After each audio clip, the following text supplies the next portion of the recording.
It's that time of year again. Income tax time. That's Bob. He's my accountant. I don't want to have to pay Bob. I don't want to have an accountant, but I do have to because taxes are so complex. I don't know how to fill them out. Most Americans don't. Most people today hire someone else to do their taxes. I just don't know how to do what he does. Mine are probably worse than most because I get income not just from Fox, but from my speeches and my books. So I have to pay Bob, what, several $1,000s a year? That's nobody's business. Probably true. But what a waste. Think of what I could do with the money. I could get 100 massages. I'd much rather do this than pay for Bob. I could have this delicious steak dinner 200 times a year. I could buy this cool motorcycle. I could take this cruise ship all the way from New York to Venice and back. Or better yet, I could do some good for the world. The same money I waste on Bob, I could buy 2 Habitat for Humanity homes overseas. Or I could pay 3 kids' tuition at this Catholic school. Bob would lose out, but he could find more productive work. Maybe he could build those charity houses. Anything would be better than so many of us spending thousands of dollars on this stuff. So tonight, let's attack the tax system.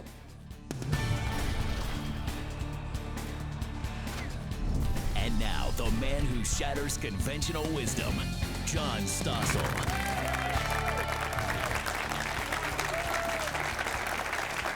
Here it is in all its ugliness, the U.S. tax code and its explanations. It's more than 3,000 pages. How did we get to this? Taxes were once simple. Government used to run just on taxes on imports and also things like liquor and tobacco. But then in 1913, the politicians decided we need more of your money, so we got the income tax. Here's the first 1040. It was pretty simple, just 4 pages with the instructions. Look how little money they took. 1% on incomes between $20,000 and $50,000, just 1%. Also, anyone making $50,000, that's the equivalent of someone making $1 million today once you adjust for inflation. Those in the top bracket had to pay 6%, but you didn't hit the top bracket until you earned $11 million. But leave the amounts aside for a moment. Look at the change in how complicated the forms are. From those 4 pages, what do we have now? This is the current 1040. If you include the instructions, 176 pages. How did this happen? Well, a new movie out this week tells the story. It's called An Inconvenient Tax. During World War I, the top tax rate moves from 7% to 77%. And suddenly, taxes become a huge concern of a lot of people. People came to Congress. The first deduction, the first one that was really focused on the tax laws, was the charitable deduction. And that's because presidents of universities and colleges came to Congress and said, look, we're not getting contributions. You're taking 77% of the top dollars of rich people. So Congress said, well, we'll give you a charitable deduction. And then people said, we need a lower rate for capital gains, and then a deduction for retirement plans, for children, and so on. It's still happening, because everyone wants a break, and politicians love giving us gifts. Give families a $10,000 tax credit for 4 years of college and increase Pell Grants. And then the politicians applaud themselves for their generosity. And they campaign by making promises to the favored groups. I'm going to provide a $4,000 tuition tax credit that helps parents be able to afford the price of tuition so we can go to college. And that wins them more applause.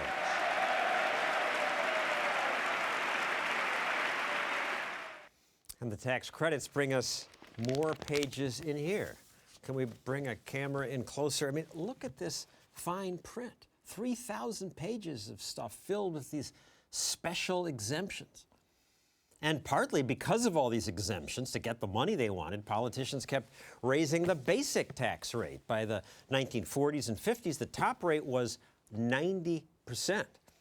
That changed, as the movie explains, thanks to JFK. Kennedy! Kennedy! Kennedy! Kennedy! The first president of the modern era to embrace the issue of the income tax was John F. Kennedy. He was the first president to realize that high tax levels stifle economic growth, and so he proposed top-to-bottom cut in both corporate and personal income taxes. His tax advisors came along and said, but these high rates retard economic growth.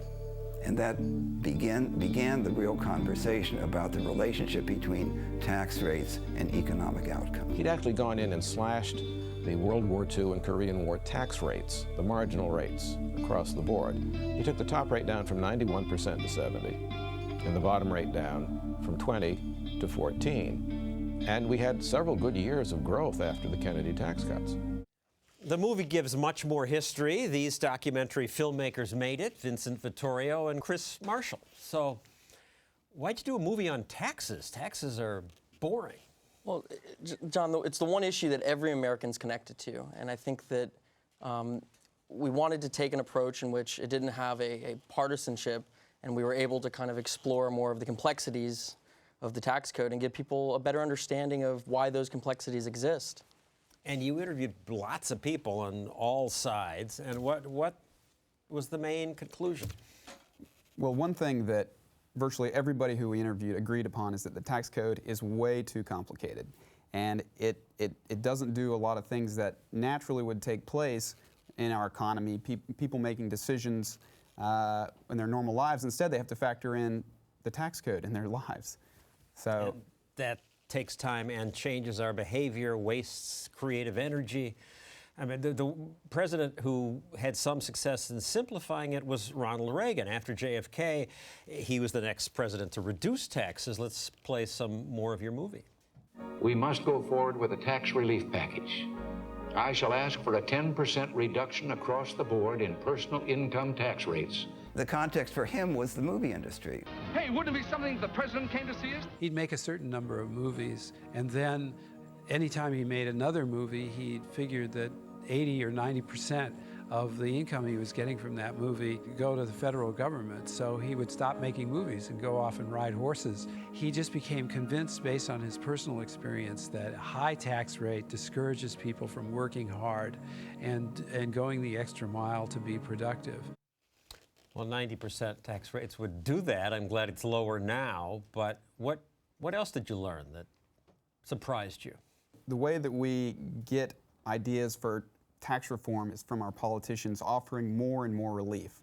And what people don't realize is that these things have negative consequences. They all add to the complexity of the code. And what we want to try to let people understand is that there are other options out there besides things that add to more and more complexity that we can ask our politicians for. Options like? Well, simplifying the code can be done in several ways. And there are ideas to simplify the income tax, or as many economists believe today, going to something like a consumption tax solves a lot of the complexity issues. So we try to bring this debate up and have our experts talk about it in the film. And we're hoping that we can get this discussion started with our film. And one of those consumption taxes is the fair tax, and we will have an expert talking about that later in this program. You also found that what makes people mad about taxes, and I think of the current Tea Party anger about spending, this partially relates to taxes, it's not just the amount, but an unfairness.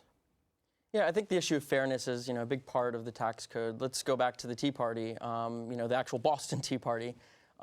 People always look at that as a revolt against taxes, and it wasn't really a revolt against taxes, it was against the loopholes in the system. And your movie was news to me about that. Let's take a look. The exemptions mean some rich people pay less than some poor people, and you make a good point about the unfairness of that and how it was unfairness rather than the amount that sparked the original Boston Tea Party. The U.S. was born of a tax revolt, but it was actually not a revolt against high taxes. The Boston Tea Party was a revolt against tax loopholes. The British had passed a law that granted certain special favors to a few merchants who were selling tea, and American merchants resented the monopoly that had been granted here and the tax exemptions that had been granted, and their objections to the British tax were really directed at the loopholes that were part of that tax, not at the tax itself. It's important because it is Americans' first experience with really throwing the tea into the harbor, but simply to say, we are not going to stand for this kind of special treatment. If you think in those times how low taxes were, they were, what, 1 or 2%, and how different that is now. Today's Tea Party movement is about anger at just the size of government. Right. The level of taxation is certainly a big issue to a lot of people, but another issue is the design of the tax code, and that sometimes gets not as much attention. But it's still a very important aspect when we talk about reform.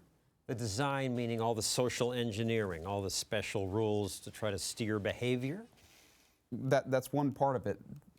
Every exemption, deduction, exclusion comes from the fact that, well, that's partially because we have an income tax and a democracy, and those things are products of that system.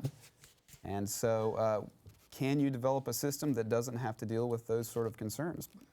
Wouldn't it be nice? I mean, this is just so ugly. The only people who understand this are the specialists, and yet there's no movement to do anything but add more pages, more special deals for this little group. Right, and there are plenty of people that are getting the tax code to do what they want it to do, special interest groups and what have you. The American people, if they want to get their fair shake in the tax code, they need to pay attention to these issues. They need to be considering this an important thing so that it doesn't just work for the people who have enough lobbyists, let's say. So you should pay attention. Thank you, Chris and Vincent.